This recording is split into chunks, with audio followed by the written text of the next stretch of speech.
Okay, so we're carrying on here in this discussion of electron configurations, and I wanted to move real quickly just to the periodic table here to kind of describe how what we're seeing here in terms of the ordering of these orbitals is actually part of the periodic table. So the periodic table is actually got several kind of blocks in it that correspond to the types of sublevels. So we look over here, right? Hydrogen and helium are the first two, right? And helium all the way over here on the right side. Can't quite see it in the picture there, but those correspond to electrons going into the 1s sublevel, right? But after hydrogen and helium, right, we've got kind of sets of two atoms over here that are kind of distinct from the rest of the structure of the periodic table. That's because what's happening over here is electrons are filling s-type sublevels. So these two columns over here are considered the s block. This is where s electrons are going in, right? Now, hydrogen, helium, lithium, beryllium, we said that gets us to having filled the 2s, right? From there, the next highest element is boron, right? Now over here on the right, boron all the way over to neon is the 2p filling with electrons. Aluminum all the way over to argon is the 3p, right? And so on. This set of elements over here is the p block, right? Here's where we're filling the 2p, here's where we're filling the 3p, 4p, 5p, 6p, 7p, okay? So all the positions of those electrons correspond, of those elements, correspond to the types of electrons and where they're going into their electron configuration. Here in the middle, right, where the transition metals are, right, we don't get there until we've already put quite a few rows across the periodic table in, and that's because we don't get to a D type sublevel until we get to the third energy level. So here, going from scandium across to zinc, scandium would be 1 electron in the 3D, 2 electrons in the 3D, 3 electrons in the 3D, etc. So electron configuration-wise, 3D1, 3D2, 3D3, 3D4, 3D5, 3D6, 3D7, 3D8, 3D9, 3D10. That would fill the 3D.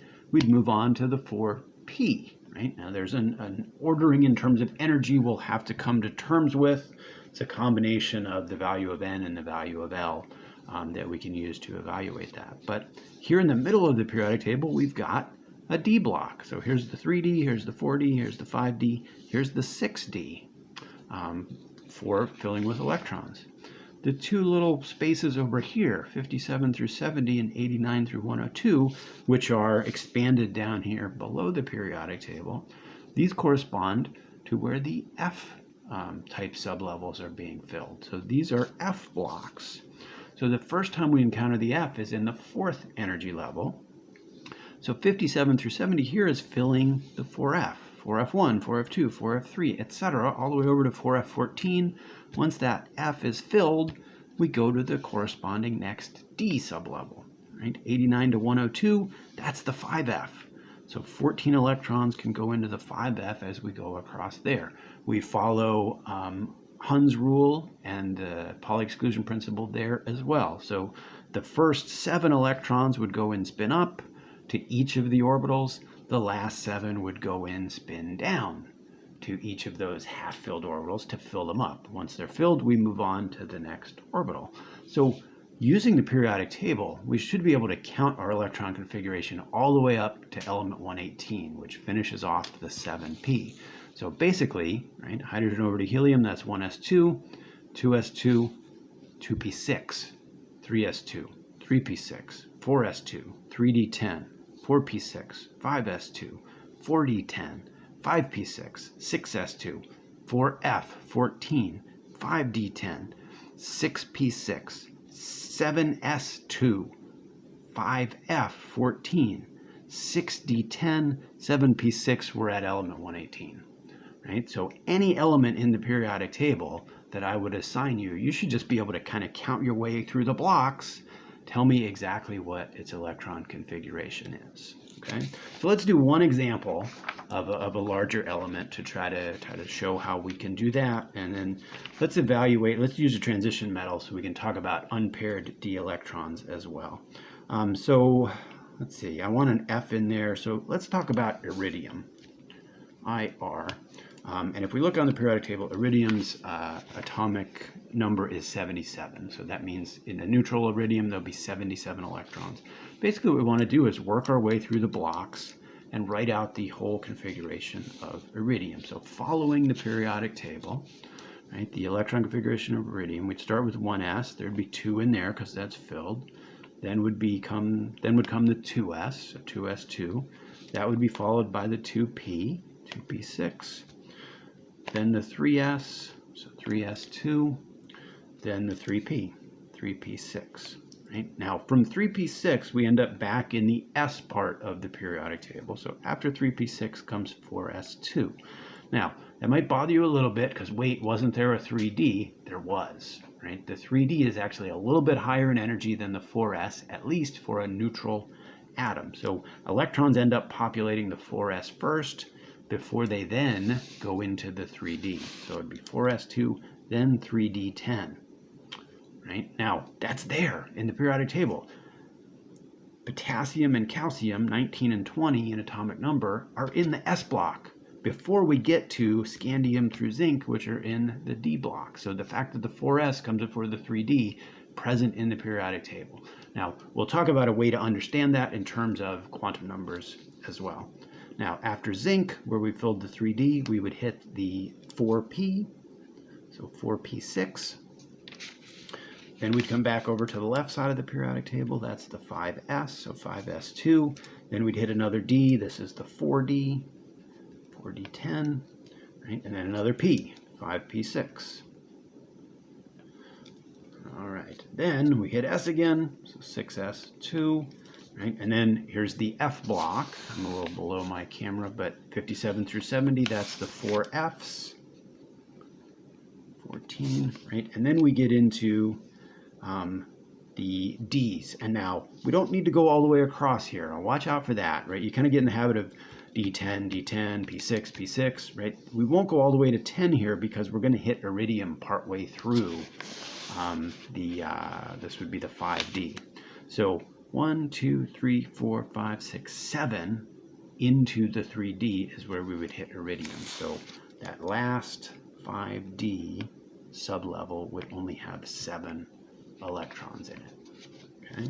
Now, for metals, it's not uncommon to have unpaired electrons. In fact, unpaired electrons are one of the things that generate a metal's ability to be attracted to a magnet. So with metals in particular, sometimes we want to evaluate if there are unpaired electrons. That will involve looking at the highest energy level, in this case, the 5D. So if I want to look at the 5D, I recognize that there are 5 orbitals in there. And then following my rules, if I'm filling 7 electrons in, they would go in, all spin up first, and then I still have 2 more, so those next 2 would go in, spin down. This element, iridium, would have 3 unpaired electrons if it is neutrally charged. So I could identify, hey, iridium's got unpaired electrons. It might be attracted to a magnet because of those unpaired electrons. Okay, now I do want to talk about N plus L, but I think that should be its own video. So let's talk real quick about cations. We know metals in particular are likely to end up as cations. What happens when we take electrons away from an element? So let's talk about iron. I can do iron real quick, and then we can talk about some basics of making it into a cation. So iron's electron configuration would be 1s2, 2s2, 2p6, 3s2, 3p6, 4s2, and then we would hit the 3d, and iron is 1, 2, 3, 4, 5, 6 into the 3d, so it would be 3d6. Now, that's neutral iron. What if I want to make iron 2, iron with a +2 charge? That means I need to remove 2 electrons. Here is something that's a little tricky, and the ways to understand it are highly mathematical. So to some extent, you just have to accept it here as we're learning about this. In a cation, the ordering in terms of energy of the S and the D sublevels flip-flops. So in the neutral iron, the 4s is lower in energy than the 3d, but in the cation, the 4s is higher in energy than the 3d. So as soon as you start to make your transition metal into a cation, the first electrons you remove are the ones in the 4s. So iron plus 2 has an electron configuration of 1s2, 2s2, 2p6, 3s2, 3p6, 3d6, because the two missing electrons came out of the 4s orbital.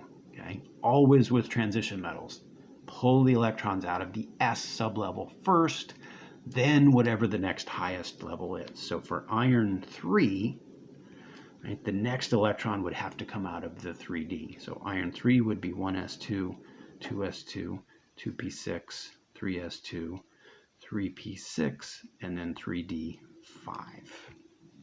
Okay. All right, I think that's a good place to stop there. There's one more issue I want to talk about just in general, which is abbreviations, and then we'll get into this idea of how can we predict what's going to go on beyond the periodic table, and also maybe get a better understanding of that energy difference between the 4s and the 3d.